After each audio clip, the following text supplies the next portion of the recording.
to another episode of ESPN Sports Science. This is Eunice Kwon, and here with me is Renata Ashapatov. Today we will be looking at the New England Patriots preseason game against the Detroit Lions. During the first quarter, Julian Edelman tore his ACL in a non-contact injury. He has since been unable to play as the wide receiver during the 2017 season. Let's check out the video clip. Patriots' worst fears have been confirmed. Julian Edelman suffered a complete ACL tear in his right knee last night. That means he is expected to miss the entire season. Edelman, coming off a career-best year, has the third most catches ever from Tom Brady. Huge loss, obviously, for the Patriots. What more can you tell us? Right, so after catching the ball at Detroit's 29-yard line, Edelman planted his right foot into the turf. While running, he lunges forward to avoid safety Tavon Wilson, immediately reaching to the back of his right knee. Yeah, you hate to see that. Julian Edelman has such violent cuts, and that's where he hurt that knee right there, just trying to cut, sticking that right leg there in the ground and going across the defender's body. And that cut involving the fast change of direction was when his anterior cruciate ligament in the knee was ruptured. And that would be when the athlete typically feels his joint popping as he hops off the field. His violent and sharp cuts while lunging forward caused him to twist his knee too much. Let's look at the science behind this, explained by Dr. Dogru. To find out more about this, let's visit ESPN's Science Lab. Woo! I think he has an initial angular momentum at his body. Mm-hmm. Okay, when he lands on the floor with his right or left, Right.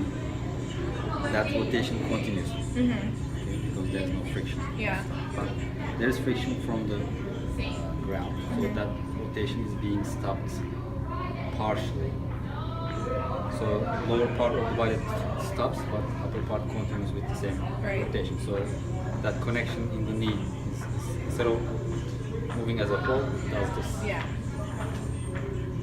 So it's Newton's first law of motion. So Edelman can run 40 yards or 36.58 meters in 4.52 seconds. Let's assume this was his velocity when he was running right before he got injured. That means his velocity was 8.09 meters per second. Edelman weighs 198 pounds, which is 89.8 kilograms. On average, the knee radius of a man is about 36 millimeters, 0.036 meters, or 1.41 inches.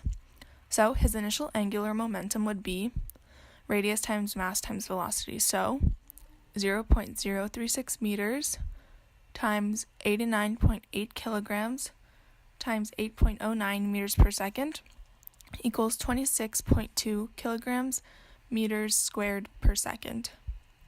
The angular momentum tells us the quantity of motion an object has when it is going in a circle. In this case, this is the momentum that causes Edelman's leg to spin, eventually leading to a tear in the ACL. Let's continue. In about 0.7 seconds, Edelman goes from full velocity to rest. The torque, or the rotational force, acting over time is basically the change in angular momentum. The initial torque is torque equals force times radius, or linear force times radius. So T equals mass times acceleration times radius. To find acceleration, you take the change in velocity and divide it by the change in time. It took Edelman about 0.7 seconds to go from full velocity to rest, so we will divide the change in velocity by 0.7 seconds. So T equals 89.8 kilograms times 8.09 meters per second minus 0 meters per second divided by 0.7 seconds times 0.036 meters. So your final torque is 37.4 Newton meters. Although this may seem like a pretty insignificant number, it was enough torque to tear the ACL. So when he was running, this torque continued to push the upper leg in a circular motion, while the bottom leg was stopped.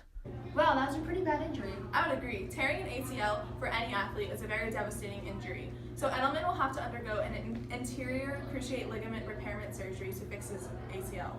This surgery requires 3 small incisions to be made at the top of the knee so that small tools can be inserted into the holes to fix the ligaments.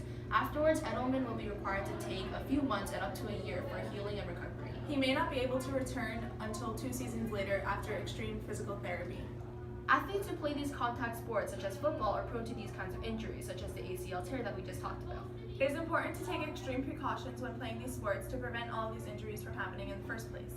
Thank you for watching and tune in for next week's ESPN Sports Science video. Play safe!